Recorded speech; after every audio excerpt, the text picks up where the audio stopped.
Hey there everyone, welcome back to Utility Sports. Really excited to dive into Ben Saraf, the Israeli 6'6" guard with real NBA lead guard potential. We're going to dive into him as a 2025 NBA draft prospect. We're going to talk about his strengths, his weaknesses, and what he can provide to an NBA team. And then ultimately, where do I expect him to go in the 2025 NBA draft? Where do I presently have him on my big board?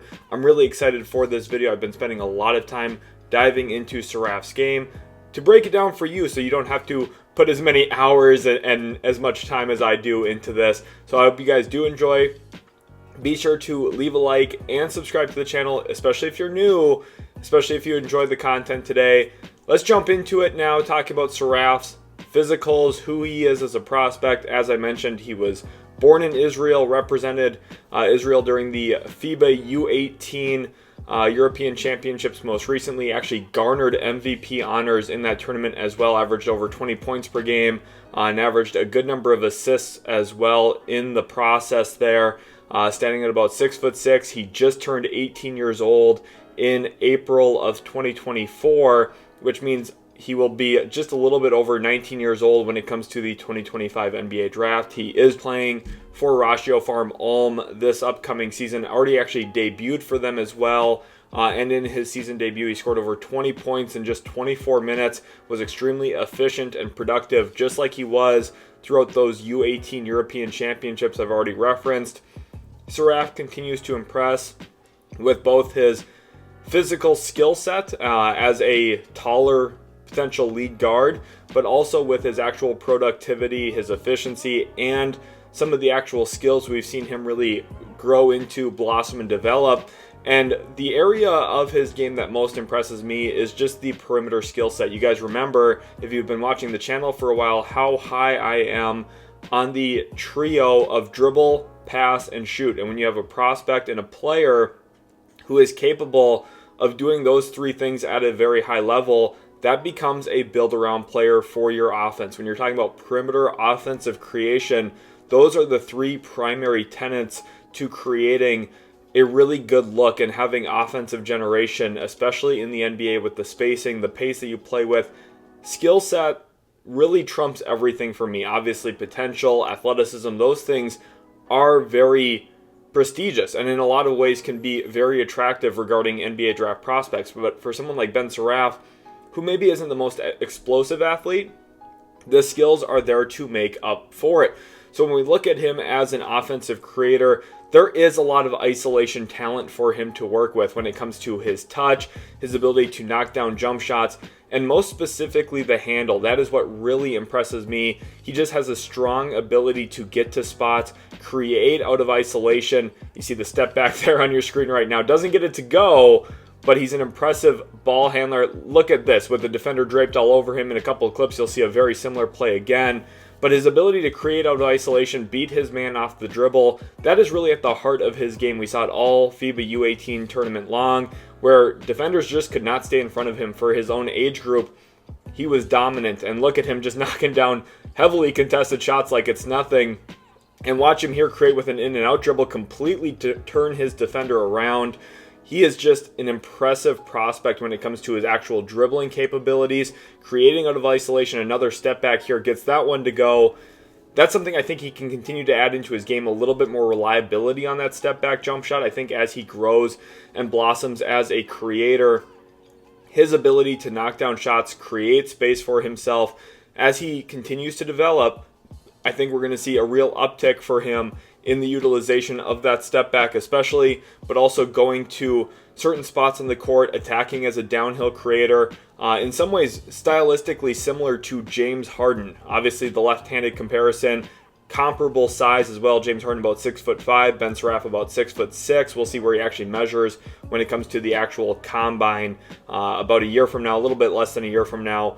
Obviously actual measurements are sometimes tricky to come across prior to the actual NBA draft combine, but Saraf, again, with his scoring feel, the ability to put the ball in the basket, create separation for himself off the dribble, all of those things stand out to me as really at the heart and soul of his game, and why, if you're making a bet on him as a perimeter player, it really comes down to his ability to score the basketball, create space with his handle, and operate as a lead guard for you offensively as a creator for both himself and for others. We'll talk about him being a creator for others later, but what I want to first focus on here is his ability to take space and play under control and play with a balanced approach. And I don't just mean balanced approach in terms of three-level scoring, something Saraf has already showcased the ability to do. He really likes to get to his mid-range jump shot on his pull-up. He's a capable three-point shooter, shot extremely well during the U18 tourneys, and I think that'll be an important thing to track and monitor throughout his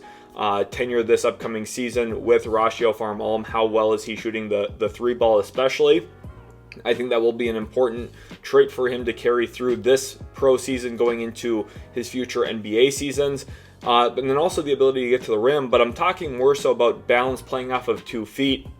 That is something he does very, very well when you see him attack space, gets to certain spots, and he's under control. He's able to beat defenders with pump fakes and attack space in ways that is very, very impressive. Watch him take this little dribble handoff here, find the open spot, find the weak spot of the defense. That's something he does extremely well. Now, the jump shot, it's still developing. It's not at a spot where it's 100% perfect quite yet. I think there's going to be more we're going to talk about a little bit later with that, but he's flashed enough of the shot-making upside, the shot-making creation potential, where when he gets to 2 feet, he plays out a balance and he plays under control.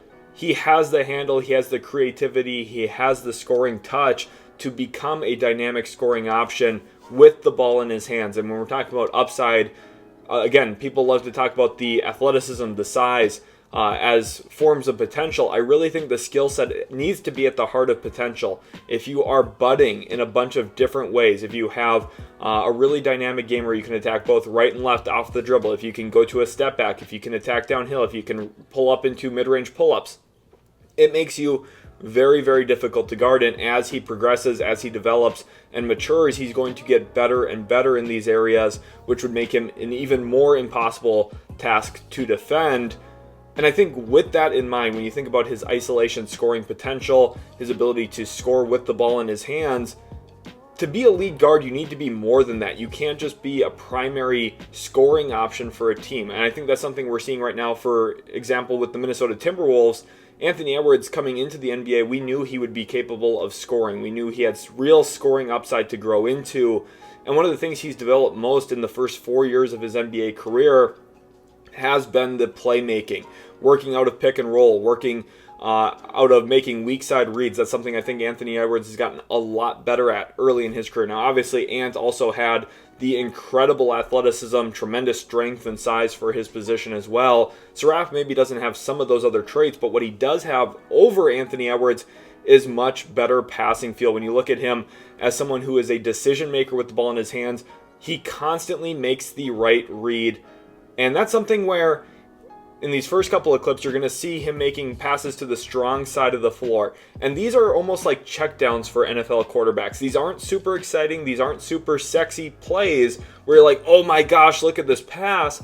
These are the checkdowns. These are the easy decisions, whether he's playing at full speed or playing out of the pick and roll. He constantly makes the right read. Now, sometimes they don't even turn into assists. That's why you can't use number stats or counting stats to help you evaluate players properly. If you look at a game, Saraf could maybe have created 12 potential assists. Maybe his teammates only make 2 of them. And it looks like, oh, well, he didn't have a great passing game.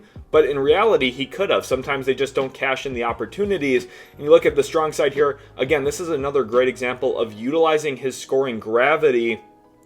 Like I mentioned with Anthony Edwards, knowing that Saraf is capable of scoring, it will put a little bit of a bind on team defenses wanting to show bodies toward him as a driver of the basketball as he works into the mid-range area. And also at times in the pick and roll from 3, you're going to want to crowd him or at least make him a little uncomfortable. And Saraf's size at 6'6" and his passing feel really help alleviate some of those long-term concerns. Here he makes a good, although not perfect, pass to the corner. I think that's one area where we do need to see Saraf develop quite a bit, is just his overall precision as a passer. Watch this one again here. And this is where if I had to give an analogy, you can hit the door as a passer without it being a great pass. What you should be aiming for is the doorknob or even the keyhole. If you hit the doorknob or the keyhole, you're putting the ball either perfectly in the shooting pocket or right around the shooting pocket. Here, Saraf hits the door. It's a catchable pass, although it's not a great pass. Now, ultimately, his teammate does get a good look still from that pass, misses it. Again, not an assist here, which is why the counting stats don't do justice to his passing feel. But when we get into the weak side vision, this is what really impresses me, and this is what stands out compared to other prospects, other players, especially for an 18-year-old lead guard who stands at 6'6" with real scoring upside, real scoring talent. The ability to not only read the strong side of the court consistently, hitting those checkdowns like we talked about, but also being able to constantly read the defense that he's facing. And not just his man, not just the helper, the initial helper, he is able to read the entire team defense. Look at him attack here out of isolation again, creating downhill, drawing in the defense to create a kick to the opposite corner. Here he is coming off of a pick and roll, grabs his defender, which is again very high level play for an 18-year-old developmental guard. This is impressive stuff already in FIBA U18 tournament play, where he had an extremely high usage. Israel really leaned on him to be the creator for their whole entire offense. He had the ball in his hands a ton, and very justifiably so. He played incredibly well with the basketball. And look at him as he gets into the teeth of the defense here. Draws not one, not two, not three, not four, but all five defenders' eyes. All five defenders are looking at him, and with that, he goes up over the top, uses that positional size. Again, doesn't hit the actual doorknob, doesn't hit the keyhole, but he hits the door, and that's close enough, getting the ball to an open teammate who ends up missing the shot again. That's where the precision as he develops is going to be huge, but he's at times flashed the precision as well. That's a one-handed skip pass, which is incredibly advanced for his age. Put it on an absolute bullet. This is one of my favorite clips here of the entire video, so I hope you guys do enjoy this part here especially. Saraf here is running Spain action, and with Spain, you see the player for Israel standing in the middle of the paint. He's going to come and set a back screen to hopefully alleviate the big man rolling to the rim. And watch Saraf come off of this now, this action here. Gets to a spot and reads the defense. Again, this is the most important part here. He is evaluating and analyzing the team defense as a whole. Using his size, looking over the top of the defense and willingly passing over the top of it, makes a perfect skip pass to the weak side corner. Israel scores here before the end of the first quarter. Now again, here he is reading the weak side of the defense and attacking this guy in the pick and roll. Look at this action here. His big man rolls to the rim. Looks like it's going to be wide open space, but he sees the tag defender on the weak side. Again, elevates, uses his natural positional size, looks off the defense, makes a good kick to the opposite corner to set up a look for his teammate that does not go. This one here, again, he's reading the weak side, the tag defender here in this spot.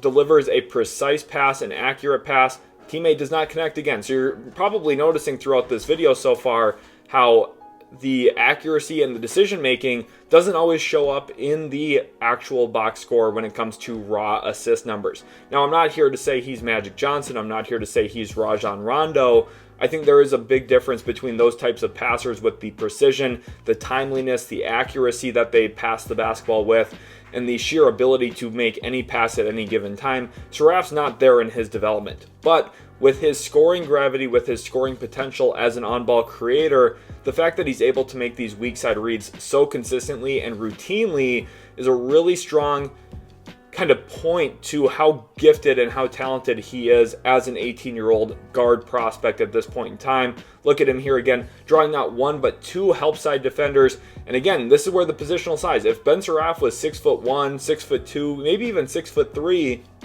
this is a more difficult pass to connect on, but with his actual size, he's able to go up over the top of the defense. Now again, look at where his teammate's catching this ball. This is a door pass, not a doorknob or a keyhole pass.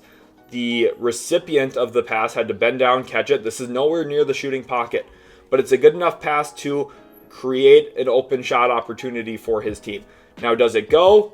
This time again, no. And this is where, yes, if he was a little bit more precise, a little bit more accurate in his passes, you would probably see those assist numbers go up a little bit, but also just improvement as a raw passer. He would just be better if he was putting the ball in perfect spots. But again, when you see his strong side passing vision, constantly able to make the right read off of a live dribble. Again, this isn't stationary passing where he's just making obvious reads. He is doing this with the live handle, out of pick and roll, out of isolation. These are impressive clips for an 18-year-old guard prospect to showcase not only his ability to make the right play consistently on the strong side of the court, but also to display that on the weak side of the floor as well. So when you have a dynamic guard who can score the ball in isolation with some real scoring upside on all three levels, and then also have a prospect who is capable of reading the court at the exact same time, where he's having 30, 40-point games during U18 play and also pouring in 5 to 8 assists pretty routinely as well, you would think, okay, well, this player is going to be a pretty intriguing option in the pick and roll. And not only is he an intriguing option in the pick and roll, he is a very adept pick and roll user. He has a lot of experience throughout his youth days as a basketball player, and now early in his professional days as well. After his first game with Ratio Farm Ulm, he is a heavy usage pick and roll point guard type player. And again, I continue to use the word lead guard. Teams will maybe look at him and say, look, he's got a shooting guard body. He can shoot the basketball. Teams might try and play him as a shooting guard, but I do believe he can play a pseudo point guard role for a team where he's a lead guard. Maybe not your primary sole ball handler on the roster like we've seen from guys like James Harden and Luka Doncic in the past, but something of that effect where the ball is in his hands frequently, and maybe similar to a fellow countryman, Denny Avdia, who during his time with Maccabi Tel Aviv flashed the ability to run pick and rolls and handle the basketball at 6'9". Now, obviously, Avdia is a little bit bigger. I think Avdia is a better defender than Saraf as well, given both of their times in development as 18-year-old-ish prospects. But I do think Saraf, with his overall ability to play make and then also score, he becomes this really intriguing pick and roll point guard where he's able to manipulate defenses, play at his own pace, and attack out of creation opportunities, and that's where we're going to see him find most of his success. I think this one right here is a great example. He's extremely left-handed from what you've seen already. We're going to talk about his right hand a little bit later. I don't think it's as problematic as most people would assume, but here, the big man against Ratio Farm Ulm, again, this is from his Ratio Farm Ulm debut, the opposing big man is going to hedge this screen really aggressively. And what it's going to do is it's going to give Saraf two successful options. There's other options, of course, but two successful options. It's either split the double here, split the hedge, try and get downhill to his right hand, or attack this extremely wide. And based on where his other teammates are, there's no one around the top of the key. There's no one really out of the slot either. His closest teammate laterally is up to the wing. So he does have room here to attack this high, which is exactly what he does, makes the right read off of this, and he gets past the hedge defender's hip. And at this point in time, this is where he has the ability to turn the corner because his man is now technically just barely out of position. And this is tremendous work from Saraf here. He holds his driving line extremely well. You think about his defender trying to get back in the play, trying to angle to cut him off. He's able to maintain that contact balance, maintain balance like we talked about earlier, playing off of 2 feet, and he elevates here and hits a really tough running bank shot. Now, again, would I love to see him maybe get to that 2-foot jump stop and then play off of that from that spot in the floor? Yes, but he's, again, an 18-year-old prospect. He's not going to do everything perfectly, and he has the skills to make up for it when he doesn't make every single read correctly, even though for the most part he does. This is another great example here. Has a little bit of a hang dribble to give his big man time to roll. Now the big misses it in U18 play. Here he is taking a ghost screen, and look at him again, just reading the floor, understanding I can get this ball over the top, utilizing that natural playmaking size. So when you put him in screen actions, a lot of ball screens, which is a majority of the NBA right now, such a ball screen reliant league presently, the ability to pass over the top of the defenses, make reads out of the pick and roll constantly. There he is again, finding that space and utilizing that space, taking it for his own advantage. And then his scoring gravity, just getting to the paint, leaving it for a dump off for his big. And this is just all really adept stuff. Looks off the low man there to the corner, able to hit into the big man down low. This is one of my favorite ones again here. Again, we're talking about some Spain action. This is just beautiful stuff. So again, you have the guard coming up to set a screen, kind of a rip screen here in a way to free him up toward the top of the key. And what you get here is Saraf really understanding, if I hold on to this dribble for maybe a tick longer, just being comfortable under pressure on the perimeter, he opens up this driving lane out of Spain action to free up his big man for the roll. But Spain action is not just about getting the big man the basketball. There's a lot of different things you can do out of it. And this is, again, another masterclass here from Ben Saraf, reading Spain action perfectly here at this spot in time. He has the big man rolling to the rim, Saraf coming off the screen to his dominant left hand, and he's going to have his teammate popping up to the top of the key. Now look, Saraf's eyes are up at this point in time, and this is what really impresses me here. He reads the entire defense. You can see him processing the court, reading, okay, where is the big man at? Where is the weak side defender? Notice the weak side defender is out there guarding the corner, so there's no skip pass really available. He takes the easy look. Now his teammate doesn't make it again, but that's exactly what you want. He's going through his progressions, again, almost like a quarterback, reading the defense, making the correct play. And here he is again with more Spain action coming off of this again to his dominant left hand. Notice this time, the weak side take defender is in the paint. Quickly, accurately delivers a pass to the weak side corner. And again, his team scores right before the buzzer. Very impressive stuff from Saraf. His passing feel is really, really incredible for his age. Now, what separates him from another prospect like Nolan Traore? Traore's got a little bit more quickness, a little bit more downhill burst, and that's going to be something that maybe opens up extra passing lanes to the big man, extra passing lanes for driving kicks. That's a little bit of a different play style, though. Traore, I think, is going to win a little bit more with quickness, downhill decisiveness, and Saraf kind of wins more with his own pace, his scoring gravity, and then also just his natural size. So we're talking about different prospects here, but again, the passing vision, the passing feel is just really, really strong out of the pick and roll with the ability to just flat out turn the corner, get downhill, and score the basketball himself, whether that be in the mid-range area, from three on step backs, or also obviously getting all the way downhill to the rim. Very impressive stuff. So when it comes to Ben Saraf and his weaknesses, what areas of Saraf's game do I think need to improve presently? And what flaws are there as a prospect? Why are we not talking about this guy as a potential number one pick? Because so far you can tell I'm glowing about Ben Saraf as a prospect. I'm very excited and intrigued by what he could possibly become as an NBA player over the next couple of seasons. So when it comes to his weakness, the first one really is finishing around traffic. I've shown a bunch of clips of him successfully finishing around the hoop, but I do think there is an area of growth here for him where if he just is able to maintain his balance a little bit better and also functionally get stronger, I think he's missing a little bit of that lack of burst like we talked about comparing him to Nolan Traore. He's just not the most explosive athlete both vertically and downhill. He has a pretty good first step. I think, again, he wins with deception. He wins with a very creative, good handle. But he leaves a little bit to be desired as a finisher, both around and through traffic, which is a little bit problematic. He showed that during the U18 play. He showed that during his debut with Ratio Farm Ulm as well. There are areas where he needs to improve. Also, his shot release speed. So when we're talking about him as a perimeter scorer, I think this will be one of the biggest challenges for whichever team drafts him. He shoots the ball relatively slowly right now. It's not like terribly slow, it's not like center slow, but it's not quick. So if you're looking at him potentially becoming a lead guard, becoming someone who could score the rock at a very high clip in the NBA, I do think he's going to have to speed up his release a little bit more, especially to be comfortable against NBA defenders who are a little bit quicker, a little bit longer, a little bit more athletic. And then again, here is the passing accuracy as well, like we talked about. Just throws the ball at his teammates' feet there and ultimately leads to a turnover because of an inaccurate pass. So there are a few problems that kind of stem from his passing feel. There are a few problems that stem from his inability to consistently score at the rim at this point in time. Now again, he wins with craftiness, he wins with his handle, he wins playing off of 2 feet, he wins with his shot making talent, and he wins with his passing feel. There's a lot of positives for sure.